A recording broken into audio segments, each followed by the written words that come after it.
chers téléspectateurs, bonjour et bienvenue sur notre chaîne BTTV, Bethel Testimony TV. Il y a quelque temps, nous avons pu avoir l'insigne honneur de recevoir sur le plateau de notre chaîne le pasteur Elété Fungula, que nous avons eu à interviewer sur le thème particulièrement sensible du racisme. Il a eu à partager avec vous, avec nous, son expérience assez riche sur ce sujet. Ce thème a d'ailleurs suscité de nombreuses réactions parmi les internautes, parmi nos auditeurs, et c'est pourquoi nous avons voulu encore nous entretenir sur le même thème, continuer sur le même thème, mais avec cette fois un autre homme de Dieu que vous allez reconnaître très bientôt. Alors, qui est cet homme de Dieu? Qui est ce grand serviteur de Dieu? Eh bien, il s'agit d'un homme de Dieu particulièrement connu en Suisse et tout particulièrement auprès des jeunes chrétiens et également des moins jeunes. Bien aimé, son parcours est tellement riche. Ce pasteur est d'origine camerounaise, il vient d'une famille de pasteurs, il a fait ses études pastorales en Suisse, il a été pasteur assistant, pasteur de la jeunesse et également il a implanté même ici en Suisse une église. Vous l'avez peut-être reconnu sur les images, il s'agit du pasteur Christian Matolo. Bonjour pasteur Christian Matolo. Bonjour chère Gladys. Comment vous allez? Bien, très bien, merci. Amen. Merci pour l'invitation.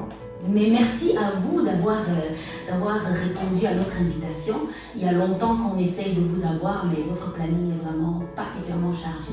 Merci beaucoup. Oui, merci à vous. Alors, je le disais justement en préambule, vous avez un parcours très riche. Est-ce que vous pouvez en quelques mots vous présenter peut-être à ceux parmi nos téléspectateurs qui ne vous connaissent pas? Alors oui, je m'appelle Christian Matolo, je suis marié. J'ai deux merveilleux enfants, une merveilleuse épouse, Muriel, Anna et Josias, qui sont mes deux enfants de 10 ans et bientôt 8 ans pour Anna. Alors mon parcours est assez particulier parce que je viens d'une famille pionnière du pentecôtisme au Cameroun. Donc je suis un peu comme Obélisque qui est tombé dans la potion magique tout petit. Amen. Dans l'affaire du pentecôtisme. Donc c'est ce qui justifie le fait que j'avais des parents pasteurs, des oncles, cousins et autres qui sont très impliqués dans l'œuvre de Dieu, dans le travail missionnaire, même les grands-parents on pourrait dire. Et du coup, j'ai fait mon cursus en tant que fils de chrétien. Donc j'ai fait l'école du dimanche, j'ai fait le groupe de jeunes, on appelle là-bas Yaoundé, le groupe de jeunes, la jeunesse pour Christ de l'Émec. J'ai fait cette jeunesse où j'ai été un des principaux responsables, même responsable national. Donc l'appel de Dieu, je l'ai eu assez tôt, donc je pense vers 18 ans par là. Mais je ne voulais pas servir Dieu parce que j'étais témoin un peu de la souffrance des serviteurs de Dieu au Cameroun, de combien est-ce qu'il est difficile de servir Dieu sans ressources, sans moyens. Et je ne voulais pas de ce principe-là, je ne voulais pas cette voie-là pour moi parce que c'était assez pénible et difficile. Donc j'ai dû résister quelques 10 ans comme cela avec le Seigneur. Je ne voulais pas répondre à l'appel. Je voulais être au mieux un bon ancien dans l'église. J'étais content de cette responsabilité d'être ancien dans l'église. Donc du coup, j'étais très engagé, très engagé. Vous savez, en Afrique, on a parfois 6 réunions dans la semaine, pour ne pas dire 7. On est à l'église 7 sur 7, j'y étais. Et donc du coup, j'ai tour à tour été donc, responsable de jeunes et puis beaucoup plus tard encadreur de nouveaux convertis, quelque chose que j'ai beaucoup apprécié, puis ancien dans mon église. Donc, j'ai lutté longtemps avec le Seigneur et au bout de quelques années, le Seigneur était victorieux et je me suis rendu à l'école biblique en Suisse. Je pensais que c'était un défi pour Dieu. Oui. Donc, j'ai eu un parcours un peu atypique et de là, j'ai fait 16 écoles bibliques, Ibeto et Emmaüs, desquelles je suis diplômé et bien d'autres formations. Ibeto et Emmaüs qui sont des écoles suisses. Qui sont des écoles suisses qui ont, voilà, Ibeto qui est pentecôtisant et Emmaüs qui était l'école des églises évangéliques, tout ça. Amen, amen. Alors, merci beaucoup, pasteur Christian. Justement, c'est à partir de là que votre expérience nous intéresse particulièrement. Oui. Alors, donc, vous avez fait, bien que venant d'une famille chrétienne particulièrement pratiquante, puisque Oui. vous êtes fils et petit-fils de pasteur, si je ne me trompe, Oui. vous avez réellement commencé votre ministère en Suisse, c'est bien ça? Oui, exactement. D'accord. Donc, vous avez fait vos études pastorales en Suisse. Oui. D'accord. Alors moi, déjà, une question que j'aimerais vous poser, étant donné que vous avez fait vos études pastorales en Suisse, je pense que vous avez dû fréquenter de nombreuses communautés diverses, peut-être pas forcément par le nombre, mais par la qualité des membres, Oui. des communautés africaines, Oui. communautés européennes, parfois mixtes aussi, africaines et européennes. Oui. Alors, en tant que pasteur africain en Suisse, Oui. ma première question c'est, est-il aisé de rendre ministère dans une église en Suisse? C'est une très bonne question. C'est vrai que je suis aujourd'hui assez partagé, compte tenu de mon expérience. D'emblée, je dirais non. Je dirais non parce que on vient d'une autre culture, on réfléchit différemment. La foi aussi a des élans culturels. Et j'aime souvent à dire que l'Africain prie différemment de l'Européen.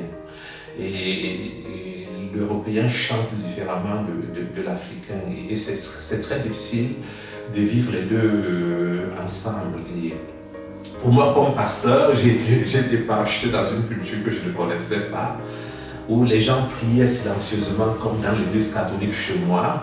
Je ne comprenais pas ça. Donc, il y avait des différences culturelles assez marquantes. Et moi qui aime crier, qui aime sauter, qui aime rigoler, en fait, j'étais comme un éléphant dans une boutique de porcelaine. Et parfois, on est très mal vu lorsqu'on arrive là avec sa foi vivante d'Afrique, tout émotionnel. Et on est là parfois comme un objet de curiosité. Ah, d'accord, c'est très important ce que vous dites parce que là, vous avez abordé le thème de la culture. Oui. Donc, vous pensez qu'en tant que pasteur provenant d'une culture différente et notamment pasteur africain, Oui. La culture qui est la vôtre a été un peu difficilement perçue dans votre manière de pratiquer votre foi. Est-ce que c'était le cas dans les églises africaines seulement? Est-ce que c'était le cas dans les églises mixtes ou bien c'était général? J'ai des petites anecdotes à ce sujet, j'ai de nombreuses anecdotes. Je ne voudrais froisser personne parce que le racisme aujourd'hui c'est quelque chose de très très sensible. Je ne voudrais froisser personne et quand je parle du racisme et notamment dans l'église, c'est un sujet d'autant plus sensible qu'il faudrait prendre des gants et il faudrait un peu circonscrire le sujet. J'aime mieux souvent à dédouaner la Suisse en disant la Suisse par exemple n'a pas un passé colonial. Donc les chrétiens suisses par exemple, ils découvrent l'Afrique quelque part dans les années 80 où les premiers Africains arrivent, ils sont confrontés à l'Africain et moi souvent les gens m'ont demandé est-ce que je peux toucher tes cheveux parce qu'on était étonné jusqu'à la couleur de mes cheveux, comment est-ce qu'ils étaient, la texture et tout.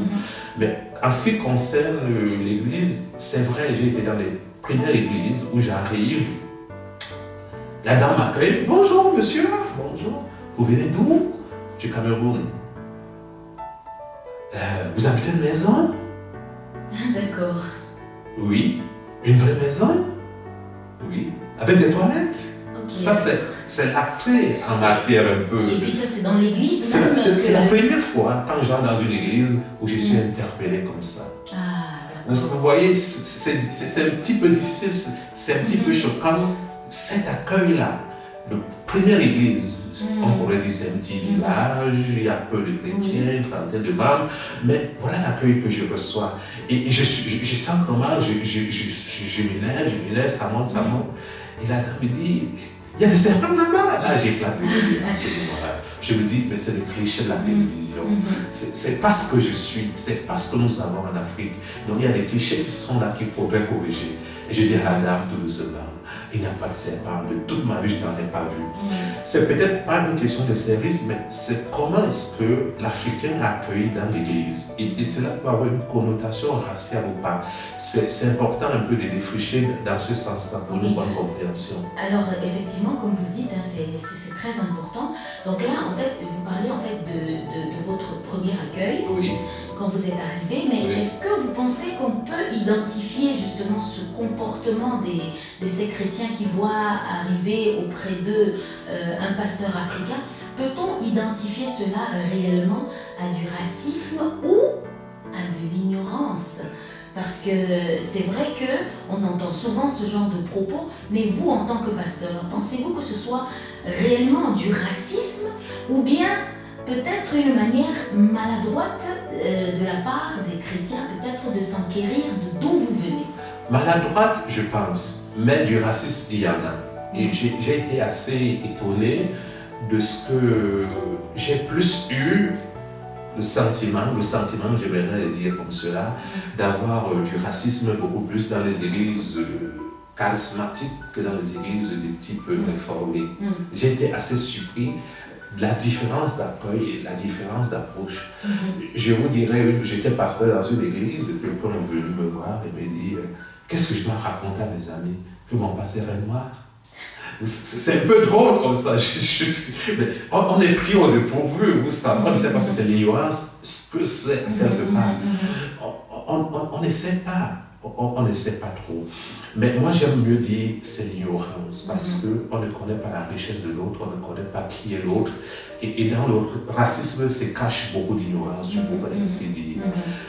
Donc en fait, justement à la question, est-ce que c'est facile? Donc pour vous, en fait, ça a été un peu une forme de choc culturel. Est-ce qu'on peut appeler ça choc culturel ou bien est-ce que c'est peut-être une surprise pour vous? Parce qu'en tant que chrétien, vous attendiez peut-être à être accueilli d'abord comme un chrétien, comme un pasteur chrétien, que comme un pasteur noir.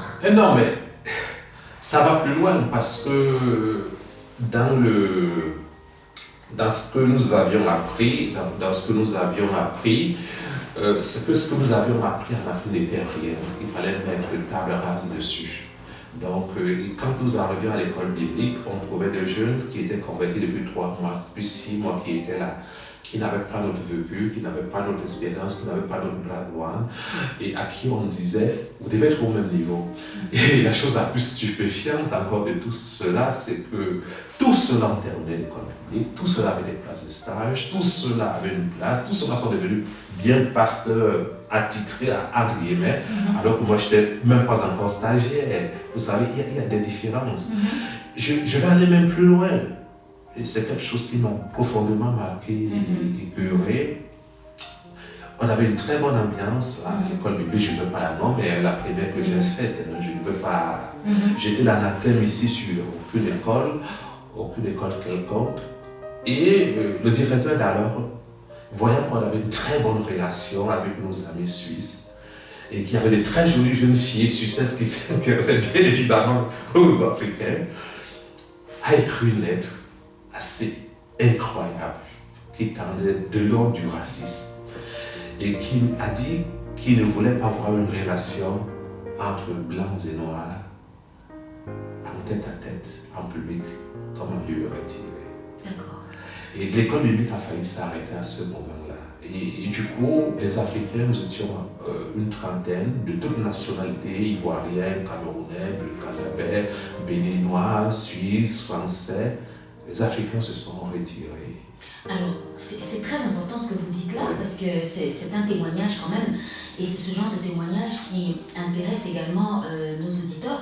Donc là, en fait, vous êtes en train de nous dire que même dans votre cursus en tant que pasteur, cursus de formation, bien évidemment. En tant que pasteur, dans votre école même, vous aviez de bonnes relations avec les étudiants, mais au niveau de la hiérarchie, de l'administration, c'était une relation qui était mal vécue, mal vue par même les autorités de l'école.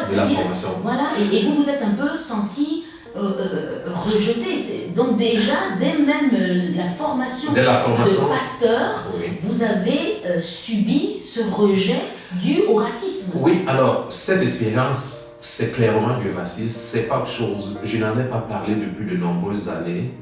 Et j'avais cette lettre pendant longtemps, je crois que c'est égaré, Dieu merci, parce que Dieu l'a voulu ainsi que cette lettre s'égare. Et c'était très difficile pour nous comme expérience. Nous avions décidé à cette époque d'arrêter l'école biblique. Parce que dans ce sanctuaire-là de la formation, dans ce creuset où on forme les élites de l'Église, il était inacceptable d'avoir un tel comportement. Rien ne le justifiait, rien, absolument rien.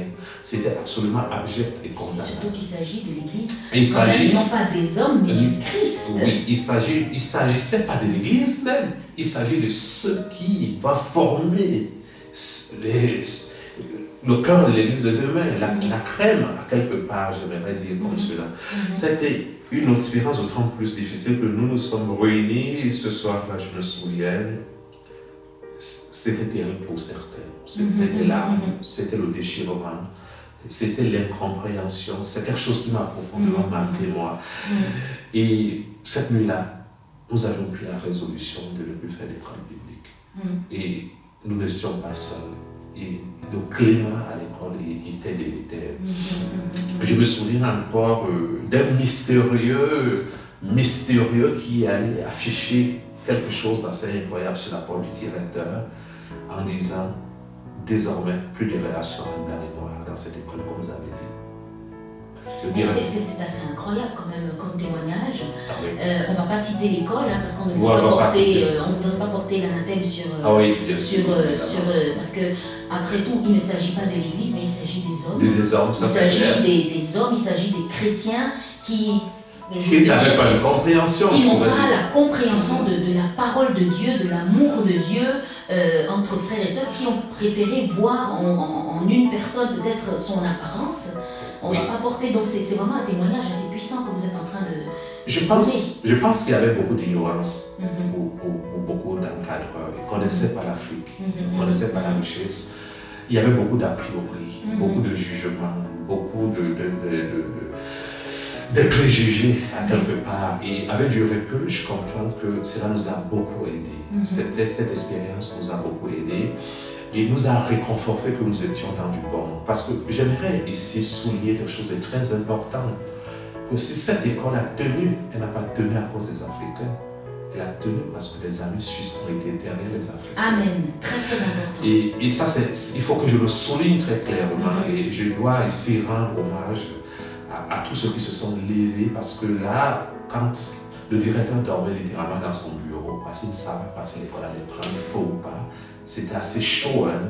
L'école s'est arrêtée, il n'y avait plus de cours et on a dû faire une séance de réconciliation. Wow. C'est quelque chose que beaucoup de gens ne savent pas. Peut-être je suis aujourd'hui. Oui, on avait plus ou moins des bribes, mais pas cette profondeur. Oui, c'était très très profond et beaucoup d'Africains voulaient porter plainte. Saisir SOS Racisme, nous avions pensé que ce n'était pas utile. C'était jeter l'anathème sur l'école biblique, c'était jeter l'anathème sur Jésus, c'était jeter l'anathème sur ce que nous étions nous-mêmes. Alors nous avons choisi à ce moment, à cette époque, de ne pas porter plainte et vraiment d'aller dans la réconciliation et dans la compréhension pour pouvoir avancer. Et lorsque le directeur a convoqué cette grande réunion et tout, il ne savait pas à quelle sauce est-ce qu'il allait manger. Et je me souviens que les premiers à avoir pris la parole, c'est les Suisses qui étaient là, qui ont dit quelque chose d'assez incroyable. Ils ont dit, si nous sommes dans cette école, c'est parce qu'il y a des Africains qui sont là. Et nous sommes venus là parce qu'ils sont là et nous les aimons, nous voulons être avec eux. Je pense que ça aussi était des paroles de guérison face à ce que nous avions vécu antérieurement. Donc c'est hyper important que les auditeurs qui nous écoutent ne restent pas sur ce qui s'est passé, mais restent sur la démarche des hommes et des femmes qui ce jour-là se sont démarqués dans l'église de Dieu, parmi les serviteurs de Dieu, en disant mais qu'est-ce que c'est que cette histoire? C'est nos frères, nous vivons la même foi, nous connaissons le même Dieu, nous voulons aller dans le même ciel, le même bon Dieu, bon sang.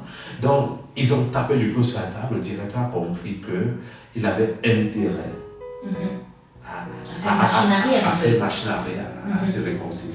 Moi, je rends vraiment grâce à Dieu pour ce témoignage, mais ce que j'aimerais surtout retenir et vraiment préciser à nos téléspectateurs et de votre témoignage, c'est que Encore une fois, ce n'était pas le fait de l'Église en tant que telle, mais c'était le fait de certaines personnes, malheureusement des personnes dirigeantes, des institutions chrétiennes. Mais ce que je retiens d'encore plus fort, c'est que parmi les Suisses, il y avait des Suisses qui étaient contre cela. Voilà. Et des Français aussi, il faut le souligner. Des Suisses, des Français, des Européens de façon générale. Une façon de dire que le racisme dans l'Église, parce que d'après ce que vous êtes en train de dire, c'est que parmi les chrétiens, vous avez ressenti ce racisme, mais vous avez aussi ressenti de l'amour véritable des Européens eux-mêmes qui étaient contre d'autres Européens. Et j'aimerais vraiment rendre gloire à Dieu pour cela. J'allais vous demander justement, est-ce que vous pensez que le racisme est d'actualité, mais ça vous venez justement de répondre à la question, est-ce que vous pensez qu'il est suffisamment traité comme sujet? Est-ce qu'on en parle dans l'Église ou bien est-ce que c'est un sujet tabou? Alors, le racisme, je pense que le racisme, c'est quelque chose de tabou. On le vit de manière vraiment... J'aimerais vous raconter une autre anecdote encore un peu plus poignante. Je suis à l'école publique, on cherche des églises où rentrer. Une de mes amies va dans une église, dans une ville pas très loin. Là, dans une église, personne ne la salue. Et à la fin, la seule personne à la saluer, c'est le pasteur. Vous savez ce que lui dit, le pasteur? Il y a une église africaine à quelques lieues d'ici. Mais ça, c'est dans les années 2000 ou bien c'est dans les années 90? C'est les années 2000. Ok, donc c'est pas si vieux. C'est pas si vieux que ça. Et on est là dans les années 2005-2006. Et on lui désigne une église africaine. On dit, écoutez, ceux qui te ressemblent sont quelque part là. Elle nous a raconté, on a tellement ri. Ça fait mal, mais par moment, on est obligé d'en rire. Parce que, en fait, il faut dire une chose. L'église ne saurait être raciste. L'église n'est pas raciste. Puisque c'est le corps de Christ qui est fait des personnes qui croient en Dieu, des personnes qui sont invisibles. Mais dans ces personnes, on trouve quand même des personnes passablement ignorantes. Effectivement. Alors, pour revenir quand même et nuancer un peu les propos, moi j'aimerais quand même poser la question par rapport à l'anecdote que vous venez juste de raconter. Vous avez dit cette jeune femme, elle arrive dans une église et puis personne ne la salue. Mais ma question est, vu qu'elle est arrivée dans l'église, est-ce qu'elle a essayé d'aller justement vers les personnes qui sont dans l'église? Oui, ça c'est une autre chose. Parce qu'on nous dit souvent qu'en tant qu'étranger, en tant qu'Africain de manière générale, quelque part c'est à nous de faire cet effort d'intégration, c'est à nous d'aller vers les autres. Alors par rapport à cette anecdote, est-ce que vous pensez que cette jeune personne dont vous parlez aurait pu peut-être juguler un peu cette réaction en allant peut-être vers les autres? Qu'est-ce que vous en pensez? Moi, je pense que c'est à l'église d'accueillir ceux qui viennent à leur porte. C'est pas à ceux qui viennent à la porte de l'église d'accueillir ceux qui sont à l'intérieur de l'église. Et ça, c'est hyper important dans toutes les églises, qu'elles soient africaines, qu'elles soient en Afrique, qu'elles soient n'importe où. C'est important que c'est ceux qui sont à l'église qui accueillent ceux qui viennent à leur porte. Et je voudrais encore vous dire quelque chose d'assez surprenant. J'implante une église à Lausanne. Et puis, je vais saluer les pasteurs qui sont pas loin de moi, qui ont l'église européenne. Et puis, le premier réflexe, ils ont peur de moi. Ils ont peur, c'est tous les Africains que nous avons vont vider l'église. Mais le plus choquant... Et c'était une église européenne, d'accord? Et il y avait quelques Africains. Et quelques temps après, il m'envoie un Suisse qui était toxico, qui était bourré. Ils me disent, écoutez, est-ce que comme vous êtes des marginaux, est-ce que vous pouvez l'accueillir chez vous? Il a utilisé le terme marginaux. C'est très important. Là, ça fait mal. Mais est-ce qu'il a utilisé le terme marginaux? Parce que ça, c'est quand même un terme assez fort, quoi. Ce terme était très fort. Et ce Suisse-là, il a été mis à la porte parce qu'il n'était pas étiquetement correct. Il n'avait pas l'étiquette comme il l'a appelé. Il n'avait pas le moule qu'on voulait. Il n'avait pas l'image qu'on voulait dans cette église-là. Et nous nous sommes fait un bonheur de l'accueillir. Et il avait la place parmi nous. Nous n'étions pas les Africains, les gens, mais on nous considérés un peu comme des marginaux.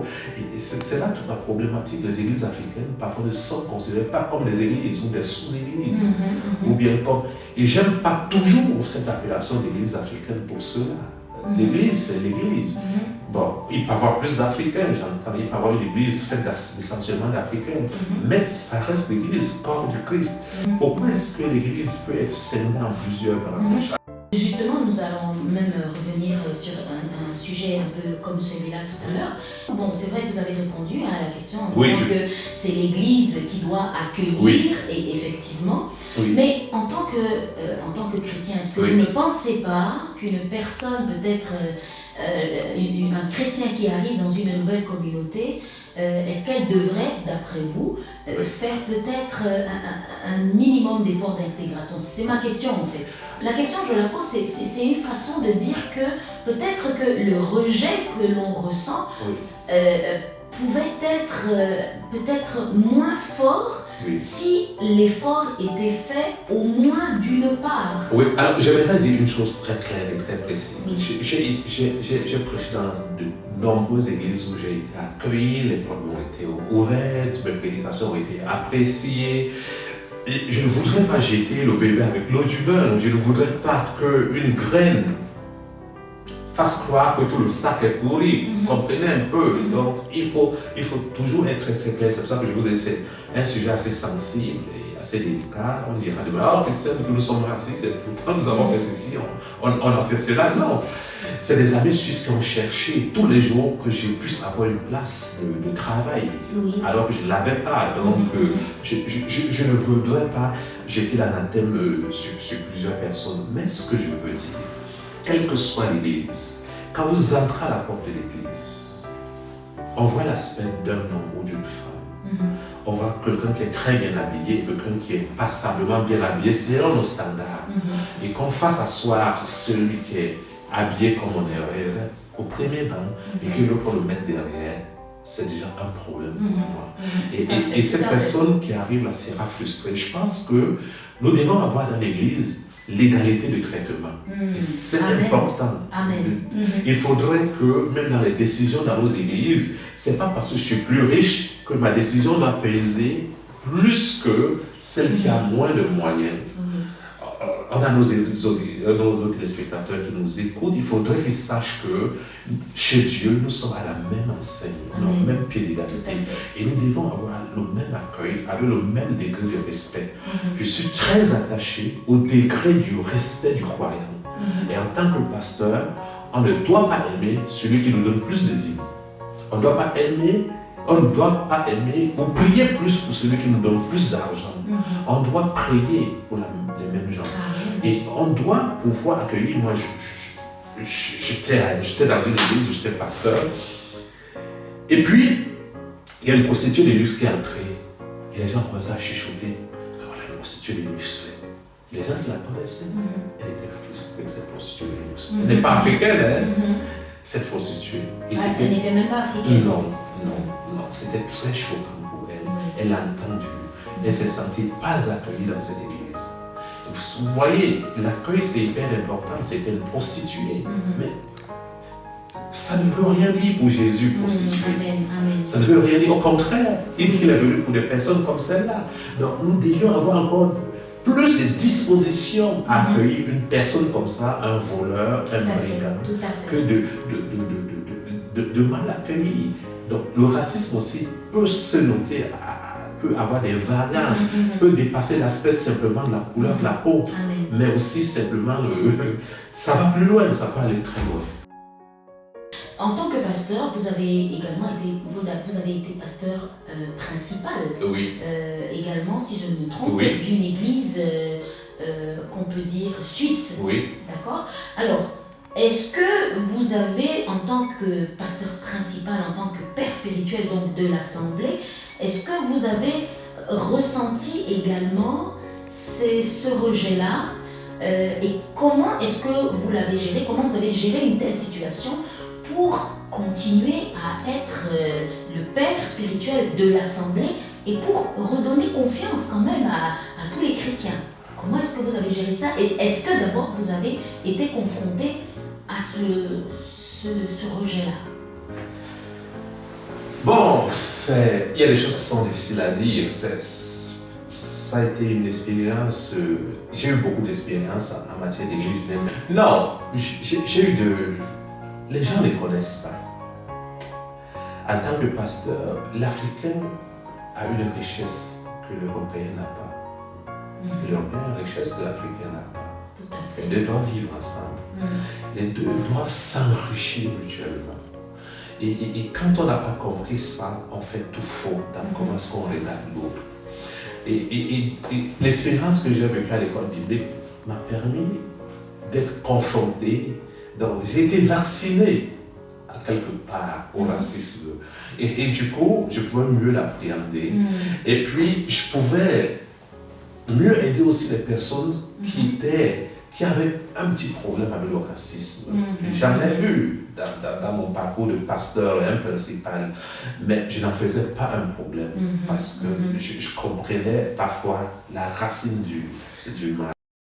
Ce que vous êtes en train de dire, c'est que l'expérience que vous aviez eue auparavant, peut-être pendant votre cursus, vous a rendu un peu plus fort pour pouvoir, comme on dit en anglais, handle, c'est-à-dire gérer des situations difficiles qui se sont présentées à vous en tant que pasteur principal. Alors, chez Gladys, je m'en voudrais de ne pas peut-être le dire. On a été beaucoup vaccinés. Je ne voudrais pas m'arrêter simplement sur le fait du rap. Je peux vous raconter tellement d'anecdotes là-dessus. Il y en a tellement, j'en ai vécu. Mais cela aurait pu me briser, mais cela m'a rendu plus fort. Et a ancré mes convictions à dire, voilà, il y a du bon. Et puis, il faut apporter, éclairer les autres sur ce que nous avons comme richesse. Et ça m'a permis à me challenger moi-même et à pouvoir apporter le meilleur. Cette anecdote, par exemple, j'aimais une jeune fille que j'ai rencontrée, nous étions dans l'école biblique ensemble, on allait tout bien, c'était tout chaud. Elle m'a dit qu'elle avait un de ses parents qui était très raciste, et vraiment, ça allait être dur et tout. Mais ce n'est pas lui qui a fait le premier obstacle à notre relation. J'ai dit aujourd'hui, j'ai une succès, c'est comme épouse, je ne l'ai pas souligné. Donc, je sais, voilà. Donc, et tout à coup, quand les gens ont appris cela, certains chrétiens ont appris cela. Vous savez ce qu'ils ont fait? Ils lui ont imposé les mains. Ok. Pour que l'amour... Pour la délivrer? Pour la délivrer, l'amour qu'elle avait pour moi. Parce que c'était comme une pierre dans le cœur. J'allais tellement... Mais ça, c'était pendant votre cursus ou bien c'était en tant que pasteur déjà? Ah non, c'était dans mon cursus de formation. C'est vrai, j'avais changé d'école biblique. C'est vrai, j'avais changé d'école. On était dans deux écoles différentes, mais je l'ai connu dans l'école antérieure. Mais les gens avaient des comportements quand même assez drôles. En tout cas, merci. J'en ris aujourd'hui. Tout à fait, mais en fait, ce que nous retenons, c'est que toutes ces anecdotes, tous ces obstacles un peu que vous avez rencontrés durant votre cursus, vous ont quand même aidé, voilà, à tenir votre rôle en tant que pasteur principal de l'Église, tout en faisant fi peut-être des comportements des uns et des autres. Donc vous avez appris à gérer autrement. Donc, mais quand même, vous en avez rencontré quand même des faits de racisme, peut-être parmi le peuple de Dieu, parmi les chrétiens, ou bien parmi même vos collègues. Oui. Alors les collègues, je dirais un peu moins. Je n'en ai pas eu. Les collègues, je n'en ai pas eu. Parce que je pense que les générations de serviteurs qui ont été formés ces 20 ans en Afrique ont côtoyé les Africains. Ils ont appris à les connaître, à avoir des amis, à voyager en Afrique. Je pense que les pasteurs sont d'une excellente qualité en Suisse. Je pense que les pasteurs sont d'une excellente qualité. Les pasteurs sont disposés à accueillir les gens de toute culture, de toute nationalité. Les pasteurs n'ont pas ce problème. Les pasteurs en Suisse, en Europe, je pense, n'ont pas ce problème. Mais je pense que certains chrétiens n'étaient pas prêts. N'étaient pas prêts à accueillir autre qui est différent. C'est ce que j'aimerais souligner. J'aimerais vraiment le dire encore très fortement. Les pasteurs en Suisse n'ont pas de problème. Ils peuvent avoir peut-être d'aventure, quelqu'un comme ça. Mais il faudrait que les chrétiens qui nous écoutent ils sachent que les pasteurs ne sont pas racistes. Les pasteurs ne le sont pas. Il y a parfois dans l'église, parce qu'il faut dire une chose, il y a des gens dans l'église qui ne sont pas convertis. Les églises sont des associations où on doit accueillir toutes sortes de personnes. Il y a des brebis, il y a des beaux, il y a du blé, il y a du vrai, il y a du bon, il y a du moins bon. Voilà. Donc, du coup, il y a des comportements qui ne sont pas des comportements chrétiens, qu'on ne pourrait pas attribuer à un chrétien, mais qu'on pourrait, par exemple, vous savez, il y a une religion qui parle des amis de la vérité. C'est assez drôle, c'est terminé, vous dites pas que vous êtes avec eux, et vous êtes les amis de la vérité. Il y a les amis de la foi qui sont dans nos églises. Il y a des gens qui veulent être chrétiens qui sont dans nos églises, qui côtoient l'église pendant 10 ans, pendant 15 ans, 20 ans, que sais-je, qui sont étrangers aux choses de Dieu. Et là, on a beaucoup de gens qui sont étrangers aux choses de Dieu dans les églises et parfois qui portent des comportements racistes qui peuvent ternir l'image de tout le corps du Christ. Mais cela ne veut pas dire que l'église est raciste. Moi, en tant que pasteur aujourd'hui à l'Oricule, je refuse qu'on dise que l'église est raciste. C'est très important. Je refuse cela. L'église n'est pas raciste. L'église n'est pas raciste, oui. Mais il y a des gens qui sont au milieu de nous. Quand Israël est sorti d'Égypte, il dit que le ramassis des gens qui sortaient d'Israël. Donc même Israël, en sortant de l'Égypte, est sorti avec des gens qui les ont accompagnés. Ils n'étaient pas d'Israël. Mais après, ils ont posé des problèmes. Ils ont murmuré, ils ont médit, ils ont fait plein de choses. Mais ce n'était pas des Israélites. Alors, merci beaucoup pour cet éclairage. Mais maintenant, j'aimerais que nous revenions un peu au niveau de la communauté africaine. Alors, on constate qu'il y a une recrudescence d'églises africaines, en Suisse particulièrement, je pense aussi également dans beaucoup de pays européens. Mais pourtant, beaucoup de chrétiens préfèrent aller dans ces églises africaines. Et pourtant, de nombreuses églises évangéliques suisses sont présentes sur le terrain. Comment vous expliquez qu'au lieu de se tourner vers ces églises locales, églises pentecôtistes comme à Yverdon, églises évangéliques, nos communautés africaines ont tendance à préférer se regrouper entre elles. Alors, en quelques mots, est-ce que vous pouvez nous dire un peu à quoi cela est dû? Alors, j'ai un petit peu discuté avec quelques responsables. J'aimerais dire aussi, en parenthèse, que ça ne soit pas assimilé comme racisme. Les églises en Suisse ont des règlements qui préconisent que pour être pasteur dans une fédération, il faut. Et nous qui venons d'Afrique, souvent nous ne répondons pas aux critères déjà. Donc nous sommes exclus. Et l'une des grandes difficultés réside en ce sens. Pourquoi les Africains ne sont pas passés dans certaines églises européennes? Déjà, la loi les en empêche. Maintenant, en ce qui concerne les églises, j'ai essayé de réfléchir à cette problématique. Pourquoi les églises africaines naissent-elles? Et je pense qu'il peut y avoir plusieurs réponses. Je ne peux pas aborder toutes les réponses, mais quelques pistes de réflexion. Je pense premièrement que c'est une question culturelle. Je me dis, si vous allez dans une église européenne, la foi est nostalgique. La foi a des élans aussi culturels. On ne loue pas Dieu au Ghana comme on le loue au Cameroun, au Nigeria.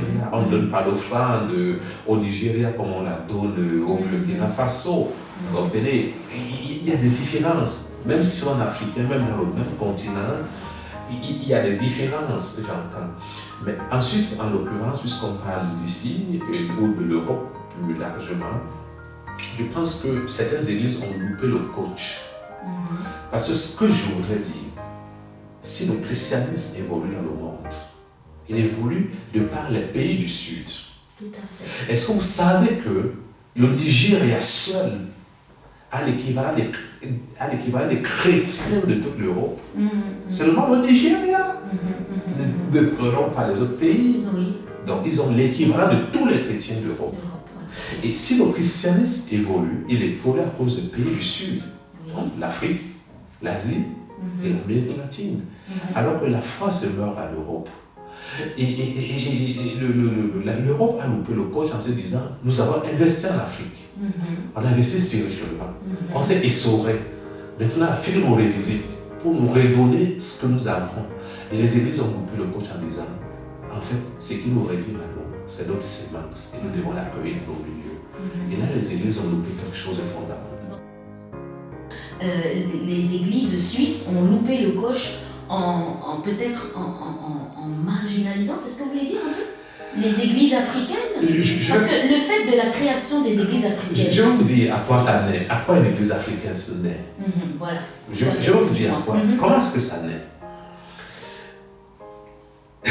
Vous arrivez dans une église, vous avez chanté « Yessois allez avoir toute votre vie ». Vous arrivez dans une église, il n'y a pas un seul cantique qui ressemble à ce que vous chantez. Vous êtes frustré. C'est un début. C'est compréhensible en tout cas. Oui, c'est compréhensible, c'est un début.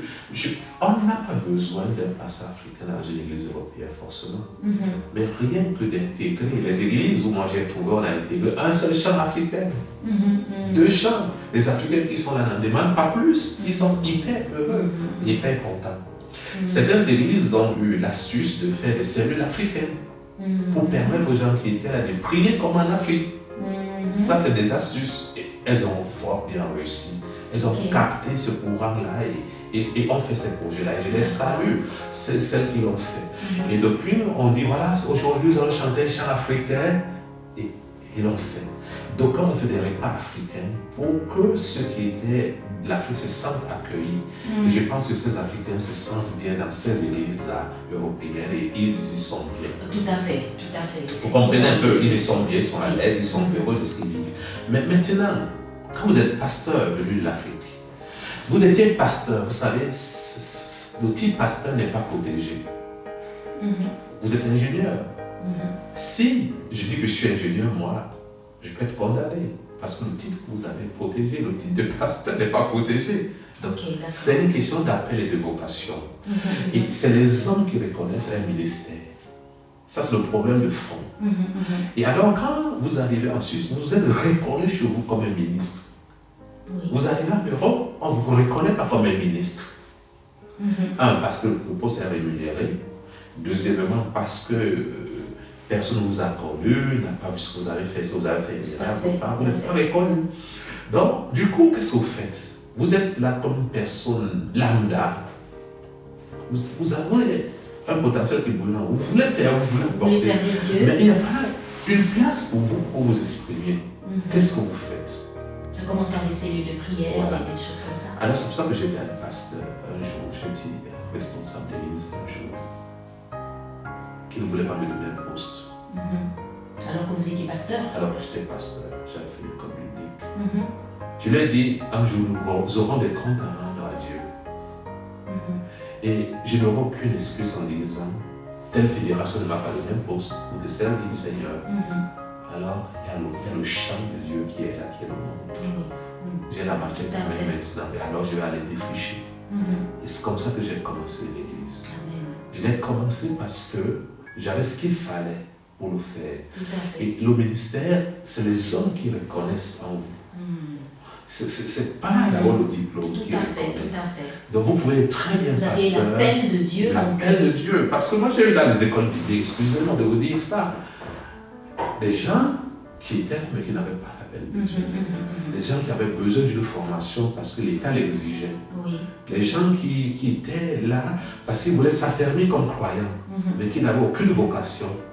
Et là, vous qui avez la vocation, parfois c'est à peine qu'on vous regardait. Donc, c'est pour dire qu'il faudrait que les pasteurs qui m'écoutent, et qui nous écoutent, ou que les jeunes qui nous écoutent, qui ont envie de servir Dieu, c'est hyper important qu'ils ne se laissent pas mépriser ou écraser par quelques préjugés que ce soit. Parce que le chant de Dieu est vaste. Du coup, moi je l'ai fait. Vous imaginez donc que d'autres l'ont peut-être fait antérieurement avant moi. Donc j'ai commencé à implanter cette église et qui, Dieu merci, a eu le progrès qu'elle a eu. Mais je pense donc une des pistes, c'est les ministères ne sont pas reconnus. Amen. Merci beaucoup, pasteur Christian. Alors, pour revenir encore plus profondément cette fois au niveau de nos églises, de nos communautés africaines, nous avons évoqué justement ces communautés africaines qui se mettent un peu en marge des églises locales, évangéliques, pentecôtistes, suisses. Et puis on se rend compte que ces églises africaines, dans ces églises africaines, on retrouve plusieurs pays. Congo, Cameroun, parfois Nigeria, Togo, Bénin, ça vient d'un peu partout. Mais malheureusement, pour nuancer également ce racisme noir-blanc, on se rend compte que dans l'Église africaine même, il y a parfois ce phénomène de rejet qui peut se manifester soit par rapport au pasteur qui est peut-être d'une communauté différente de la communauté majoritaire. On imagine, vous, en tant que pasteur d'origine camerounaise, vous arrivez dans une communauté, je ne sais pas, d'origine béninoise, on imagine, et malgré le fait que vous soyez pasteur, ben, il y a quand même cette incompréhension entre la majorité peut-être de la communauté. J'ai pris Bénin comme j'aurais pu prendre, je ne sais pas, Nigeria, Sénégal ou un autre pays. On se rend compte qu'il y a parfois une forme de distance, de rejet entre la communauté des chrétiens de l'Église et le pasteur. Les chrétiens de l'Église ne reconnaissent pas ou n'acceptent pas. Voilà, je vais utiliser le terme acceptation. Est-ce que vous avez rencontré cela et comment pensez-vous qu'un tel fléau puisse être éradiqué? J'ai été pasteur assistant chez l'église africaine. Je sais comment j'ai atterri dans cette église avec un pasteur super aimable et génial, qui m'aime beaucoup, qui me met les gens ce temps-là. Et c'est pas toujours évident la différence. C'est pas forcément blanc-noir. À l'intérieur même d'un pays, il peut y avoir des marginalisations. Et c'est pour ça que parfois il y a des soulèvements même des peuples, laissons simplement la sphère de l'Église. Donc des peuples, des tribus ou des peuples peuvent se sentir marginalisés vis-à-vis d'autres. Donc c'est quelque chose qui peut exister même dans un pays, à l'intérieur d'un pays. En Europe, ici, en Suisse notamment, il faudrait dire que le pentecôtisme a une histoire. Et cette histoire commence par des pays. Il faut dire, les chrétiens pentecôtistes, si on parle du pentecôtisme en lui-même, on va se rendre compte que, je ne fais pas un cours ici, mais le Congo a 1917 pentecôtistes. Le Cameroun a 1950 des pentecôtistes. Il y a de nombreuses années de différence. Donc 40 ans de différence. De différence à peu près. Donc les premiers chrétiens pentecôtistes, en 1910, on parle en arabe pays Bamouba. C'est des fêtes. Et quand, je crois que c'est en 1906, à Sous-Astrid, lorsque le pentecôtisme est né, on se rend compte que très vite, le Burkina Faso, en 1906 ou 1917, il est arrosé par le pentecôtisme. On a d'excellents hommes de qualité au Burkina, au Nigeria, au Ghana. Ces pays sont très vite arrosés par le pentecôtisme. Et d'autres pays beaucoup plus tard, comme le Cameroun, même le Gabon même, est plus en avance que le Cameroun. Le pentecôtisme, vraiment, je pense que c'est presque la dernière porte où elle va cogner en Afrique.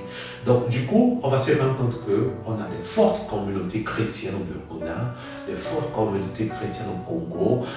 Après, la démographie aussi va faire le reste, comme le Nigeria par exemple. Je vous ai dit 200, plus de chrétiens que toute l'Europe. On sait que c'est cela qui pourrait être à l'origine justement vous par exemple, je prends juste un exemple de façon générale, en tant que pasteur d'un certain pays, vous arrivez dans une église et la majorité des fidèles sont d'un autre pays. Vous pensez que ce que vous venez d'évoquer pourrait être à l'origine d'un manque d'acceptation? Ces pays sont déjà riches de par le nombre de croyants. Longtemps en Suisse, il fallait marcher pour trouver un chrétien camerounais, par exemple. Les Congolais, on a trouvé à l'appel, vous savez, ou des Ghanéens, ou des Nigériens, parce que c'est déjà plus dans leur ADN au Cameroun. Voyez un peu. Donc, les gens susceptibles de se réunir autour de la foi, c'est d'abord les Nigériens, c'est les Ghanéens, c'est les Congolais, c'est normal. Et c'est pour ça que les premiers pasteurs vont être de ces régions-là, et qui vont déjà rassembler tous ces croyants de ces origines-là.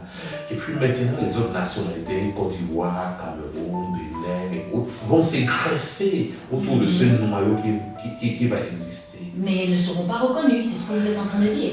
Peuvent être reconnus. Peuvent être reconnus. Moi, je pense que la reconnaissance à ce moment-là, n'est pas de son origine, de ce qu'on apporte. Donc, c'est là où mon expérience dans l'église congolaise où j'ai atterri africaine, qui avait beaucoup de nationalités suisses, françaises, il y avait toutes des nationalités, où j'ai atterri comme pasteur camerounais. J'ai fait quelques mois, je n'avais pas la parole, je n'avais rien et tout. J'avais des plus jeunes que moi qui prêchaient. J'étais là, j'étais à l'école biblique. J'étais là, j'ai fait quelques mois là. Et tout à coup, on m'a donné une prédication un jour. Les gens se sont dit, mais ça fait des mois qu'on perd quelque chose. On aurait dû lui donner la parole depuis. On aurait pu lui donner la parole depuis. Et puis les gens commencent à me regarder différemment parce que je pouvais apporter quelque chose. Amen.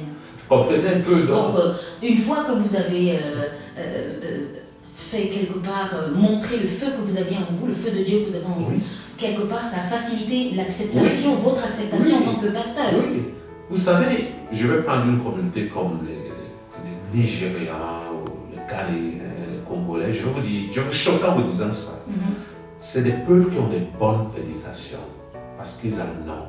Il y a des prédicateurs de qualité. Si vous êtes Congolais et que vous êtes un pasteur, prédicateur bas de gamme, ça ne passe pas. Hein? Les gens ils connaissent la parole, les gens ils aiment la parole, les gens sont formés à la prière. Qu'est-ce que vous apportez? Est-ce que vous apportez dans le domaine de la prière? Est-ce que vous apportez dans le domaine de la parole? Est-ce que vous apportez dans le domaine de l'humilité? Vous apportez de l'enseignement dans quoi? Parce que finalement, dans ces églises, qu'est-ce que j'apporte aux autres? C'est ce qui est important. C'est ce qui est important.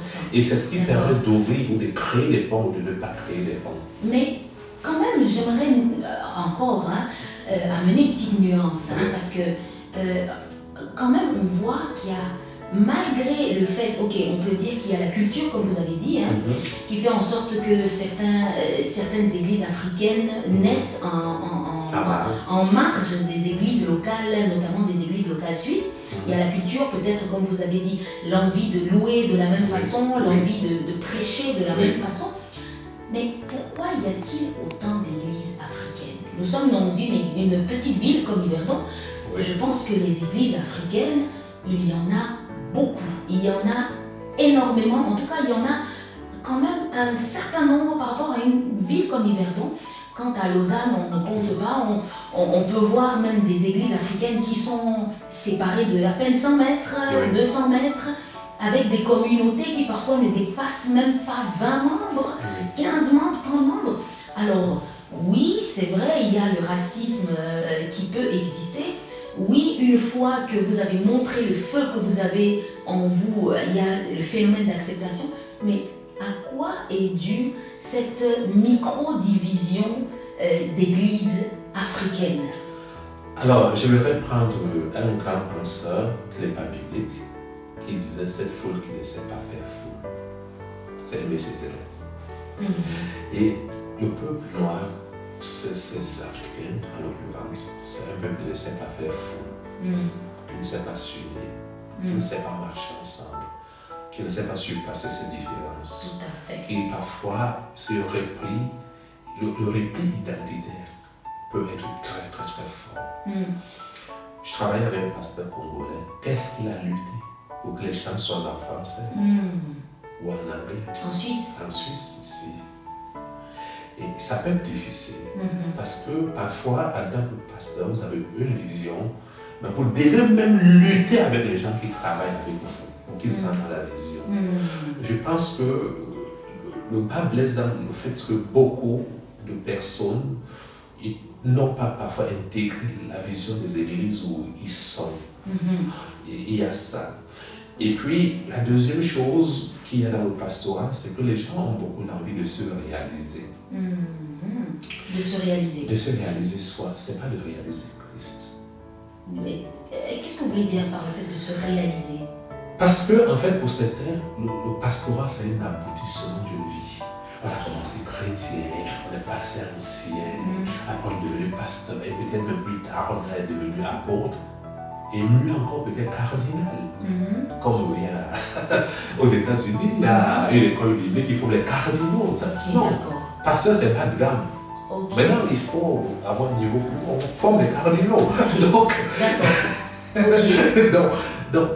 j'étais pas au courant, mais merci, voilà, merci pour cet éclairage. Voilà, le ministère, ce n'est pas la réalisation de soi. Jésus dit, quand vous avez servi, il dit, réjouissez-vous de ce que vos noms sont écrits dans le livre de vie.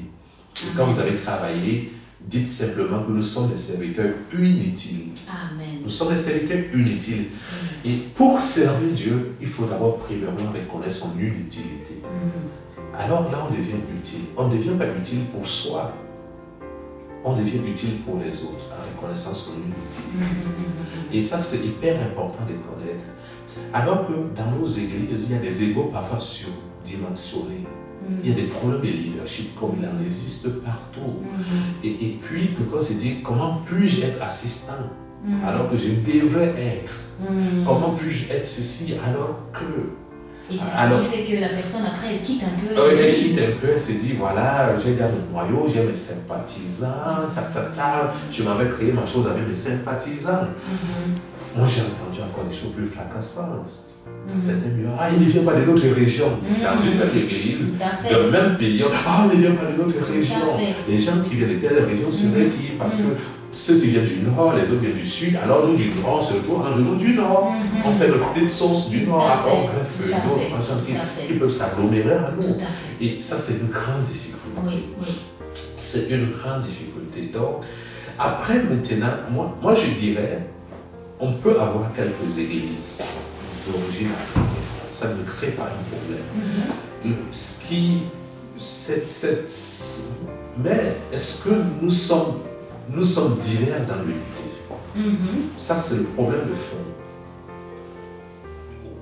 Est-ce que nous sommes divers dans l'unité? On peut avoir plusieurs chapelles et être dans l'unité. Vous comprenez un peu? Mais on peut être multiple et être issu des fragmentations et des divisions. Moi, j'aime mieux dire souvent, la division n'est pas biblique, mais la séparation l'est. Se séparer est une chose. Vous savez, aux États-Unis, on dit Billy Graham Ministry. C'est le ministère de Billy Graham. Billy Ministry, c'est une question de ministère. On aurait pu dire Serge, pasteur Serge irait ici, ministre, c'est leur ministère. Qu'est-ce que ça veut dire? Et là, il y a une différence d'approche entre la pensée anglo-saxonne et la pensée francophone. Là encore, il y a encore des différences au niveau du service de Dieu chez les anglo-saxons. Il ne faut pas croire que les anglophones qui en Afrique servent de la même manière. Ils ont compris Dieu d'une autre manière, d'une manière même, je pourrais dire, excellente. Les francophones, il ne faut pas oublier, ils ont tué le roi. Les Français ont tué le roi. Les Anglais, ils ont leur roi, leur reine. Et ça change la perception. Quand Dieu est un roi ou un anglophone, il sait ce que c'est un roi, il sait comment respecter le roi, il sait comment vénérer le roi. Le francophone ne connaît pas le roi. Trop de divisions, de rébellions, et ça change toute la dynamique, la perception. Le fait qu'on ait tué un roi et qu'on en ait gardé un, change aussi la dynamique. Parce que Dieu étant un roi, d'un côté on l'a tué, donc c'est l'anarchie, et de l'autre côté on l'a gardé, on le respecte. Ça change aussi la perspective du royaume de Dieu. Donc un anglophone, quand il parle du roi, il sait ce que c'est, il comprend ce que c'est. Et il le sait d'une manière particulière et différente d'un francophone qui est toujours d'être pas content, de protester, de procréer et tout ça. Toutes ces approches-là changent des dimensions. Donc, je reviens au ministre. Ça veut dire quoi? Ça veut dire que je travaille avec maman ici. Je suis jeune pasteur. Dans son église, je dis maman ici, de rêve. J'ai appris à tes pieds. J'ai envie de grandir et de me développer. J'ai envie d'aller fonder mon église. Et maman ici, papa, c'est je me bénisse et je vais fonder mon église. C'est pas un problème. On libère le ministère pour aller travailler. Mais dans notre milieu, ce n'est pas comme ça que ça se passe. Parfois, c'est parce qu'on n'est pas content, nous avons pas donné les dîmes, parce qu'on n'a pas de la prédication, parce qu'on voulait faire le one-man show, ça n'a pas été possible. On voulait faire une prophétie, on nous a recadré, on n'est pas content de ça, et du coup, on entre en résistance. Le problème, ce n'est pas les églises qui s'y créent, mais c'est comment est-ce qu'elles s'y créent. Quel est l'esprit qui les inspire et qui dirige ces églises-là. Et c'est là la problématique. Mais parce que beaucoup sont plus sûrs, j'aurais pu utiliser le terme des mutineries. Voilà. Et là, Une mutinerie va engendrer une autre mutinerie, qui va engendrer une autre mutinerie, qui va engendrer une autre mutinerie. Et on va être dans une division sans cesse. Amen. Mais les chrétiens oublient que Paul et Silas ne se sont pas entendus au sujet des gens-là. Et ils se sont empoignés, ils se sont séparés. Chacun a pris son chemin pour aller servir Dieu. Ils se sont séparés, mais ils n'étaient pas divisés. Ils s'étaient séparés parce qu'ils n'étaient pas d'accord. D'accord, ok. Il peut arriver des situations dans l'église où on n'est pas d'accord. Et on se sépare dans la paix. Merci beaucoup, Pasteur Christian. Ce que je retiens de votre propos, c'est que par rapport à la micro-division des églises, c'est qu'il y a deux raisons principales. Oui. Vous avez longuement évoqué les problèmes d'ego, d'ego et de leadership. Oui. Et vous avez évoqué effectivement le tribalisme. Ce qu'on peut appeler comme étant le tribalisme, oui, de disant que oui, cette personne elle est de tel pays et pas de tel autre, alors moi je préfère. Donc, alors, on est d'accord en fait. J'aimerais quand même que vous nous disiez, après avoir fait ce petit tour de table, nous arrivons bientôt à la fin de notre émission. D'après vous, est-ce qu'on peut dire que quand même, dans l'Église de Dieu, dans l'Église de Christ, je ne parle pas de l'Église européenne, de l'Église africaine, mais de l'Église en général, il y a quand même ce phénomène de racisme, de tribalisme, et qu'il doit être éradiqué. Et quelle solution vous proposez pour éradiquer ce phénomène? Je rappelle que dans Galates chapitre 3 verset 28, il est écrit « Il n'y a plus ni juif ni grec, il n'y a plus ni esclave ni homme libre, il n'y a plus ni homme ni femme, car vous tous, vous êtes un en Jésus-Christ. » Cher pasteur, la parole est claire. Qu'est-ce que vous en pensez? Cela nous met face à nos responsabilités en tant que croyants. Chaque chrétien a une responsabilité face au racisme. C'est pas une affaire des leaders seulement, mais c'est une responsabilité qui est commune. Qu'est-ce que je fais à mon niveau par rapport au racisme? Quand quelqu'un est dans l'église, comment est-ce que je l'accueille moi déjà, avant que l'église ne l'accueille? Je pense que chacun peut jouer sa partition déjà en tant qu'enfant de Dieu. Et puis la deuxième chose, c'est que en tant que leader d'église, on doit se parler, on doit se côtoyer, on doit se pardonner, quels que soient les différences aussi. Les différences et les différents qui y ait eu antérieurement. Et parfois, j'ai souvent voulu, je me suis souvent posé la question en voulant implanter une église en disant, est-ce que je n'en rejoins pas une au lieu d'en implanter? Sur les solutions. Alors je pense que, très honnêtement, dans les églises, il faut une meilleure collaboration, en tout cas des serviteurs de Dieu, et une réflexion globale. Et je pense que les serviteurs de Dieu doivent se retrouver. Je pense qu'il y a des leaders quand même. Je pense qu'il y a des ministères pionniers en Suisse qui ont été là avant nous, qui peuvent rassembler. C'est vrai, parfois, quand il y a une division, les gens se rendent compte plus tard que finalement, ils n'étaient pas si mal où ils étaient. Mais parfois, le Rubicon est déjà franchi, les gens n'arrivent plus à faire marche arrière. Et malheureusement, on doit avoir cette humilité en tout cas, de réparer. Je pense de demander pardon, de revenir en arrière. On peut faire des réparations et on doit avoir une meilleure collaboration. Je pense que j'ai invité une fois un pasteur africain prêcher dans mon église. Lui n'avait qu'une seule pensée, c'était de piquer les gens. Et je lui envoyais les gens pour l'aider. Et quelqu'un insiste que j'avais envoyé dans son église. Mais je te dis que ce monsieur c'est ton ami. Mais il te pique les chrétiens par derrière. Je dis, c'est pas mes chrétiens. Deuxièmement, s'il veut piquer, qu'il pique le monde qu'il a envie. J'ai pas peur de ça. Il y a beaucoup de peur en fait. Et donc pour vous, pour éradiquer le phénomène, c'est quoi? C'est plus de communication, c'est ça? Plus de communication. Moi, par exemple, j'aimerais vous dire une chose. J'ai jamais eu un chrétien qui soit venu de chez maman ici sans l'appeler. Vice versa. Amen, tout à fait. Je me dis, pasteur, j'ai tel qui est venu chez vous. Est-ce qu'il y a un problème Il n'y a aucun problème. Accueillez cette personne. Je préfère voir cette personne dans ton église que dans la rue, à crier. Oui. Je ne veux pas mettre l'anathème sur cette personne qui arrive. Amen. Et souvent, des pasteurs m'ont appelé, je m'appelle pour dire écoutez, j'ai tel qui est venu, ça me dérange de l'accueillir parce que je sais qu'elle vient là. Quand j'ai commencé à implanter, j'ai soigneusement évité d'implanter l'église à Iverno. Pourquoi?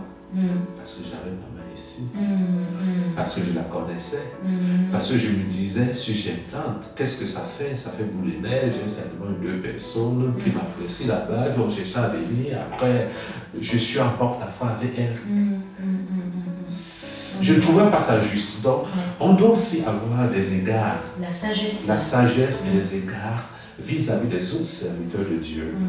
Et quand j'arrive dans un territoire où je plante l'église à Yverdon, le minimum c'est que je voyais maman ici, que je voyais les serviteurs qui sont là, que je parle avec eux. Le minimum c'est de collaborer. Et souvent les pasteurs ont peur de ces transferts de chrétiens.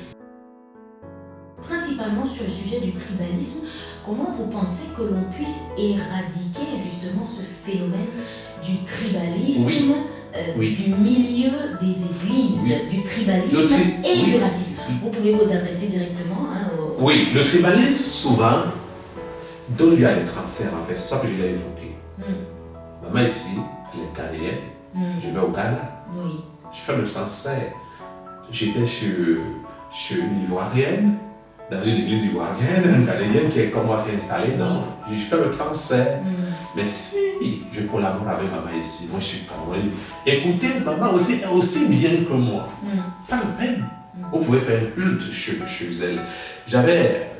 À Lausanne, on avait 2 pasteurs ghanéennes que je salue, pasteur Mary, pasteur Gertrude, qui étaient de Lighthouse Chapel. Nous, on était à l'église de la Grâce. On avait une excellente collaboration. Je peux vous dire, vous étiez ghanéens, ils avaient notre manière de louer, de faire. Nous, on était une église congolaise, africaine congolaise. Je suis camerounais, bien évidemment. Mais on avait une collaboration qui était merveilleuse avec ces 2 pasteurs-là, que je salue ici. Et quand un chrétien voulait descendre, on s'est signalé. Je disais, j'ai eu des chrétiens qui venaient, pasteur, nous on a envie d'aller là-bas chez les Ghanéens. Je dis, mais allez-y. Et je suis revenu avec la bénédiction. Et c'est important qu'on libère les gens. C'est important qu'on dise que quand les gens veulent nous amener au tribalisme, qu'on dise que non, nous sommes un.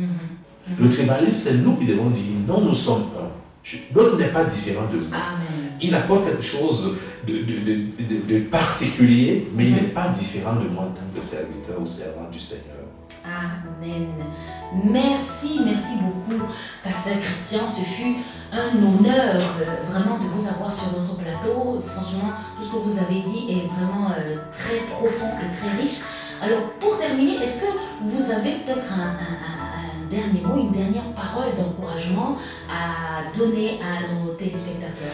Oui, j'aimerais vraiment remercier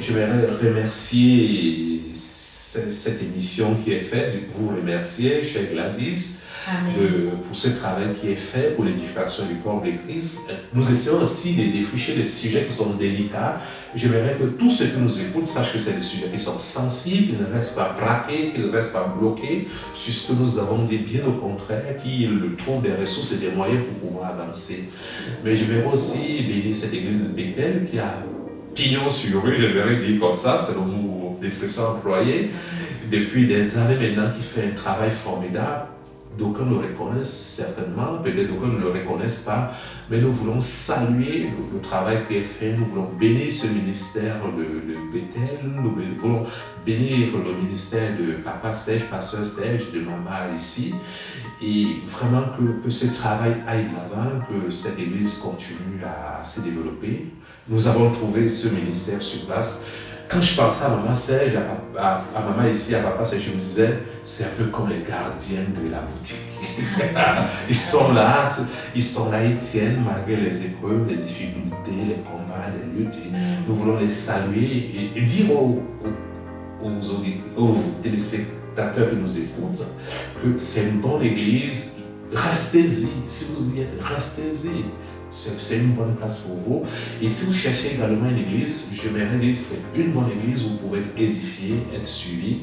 Parce que l'un des dons qu'a de cette église, c'est l'encadrement. Et j'aimerais saluer le travail qui est fait, saluer chez Gladys, ton apport aussi dans cette église, et notre jeune sœur, nos amis qui sont à la technique, vous saluez particulièrement pour cet engagement. Et ça touche, et nous avons besoin de ces innovations-là au corps de Christ. Nous avons besoin de marquer une différence. Et ça, je salue ce travail qui est fait. Et un grand merci pour l'invitation. Et à la prochaine fois. Amen. Voilà, merci beaucoup, Pasteur Christian. Comme j'ai dit, ce fut un grand honneur de vous recevoir sur notre plateau. Merci à vous, chers téléspectateurs, chers auditeurs qui nous suivez sur tous les réseaux sociaux. Merci de nous avoir suivis. J'espère que comme nous ici présents, vous avez pu écouter ces témoignages édifiants, et que vous avez pu être particulièrement touchés également par ce que le pasteur Christian nous a apporté comme solution sur le sujet du racisme. Merci pour votre patience, merci surtout pour votre fidélité. N'hésitez pas à vous abonner à nos différents réseaux qui vont s'afficher juste en bas. Abonnez-vous et n'hésitez pas à mettre des commentaires également si vous avez des sujets que vous désirez que nous apportions sur ce plateau. Si vous avez également des invités que vous désirez voir sur ce plateau, n'hésitez pas à nous écrire toujours à l'adresse qui va s'afficher en bas. Merci beaucoup et que Dieu vous bénisse. À très bientôt sur nos canaux et sur tous nos réseaux de Bethel Testimony TV. Que Dieu vous bénisse. À très bientôt. Merci.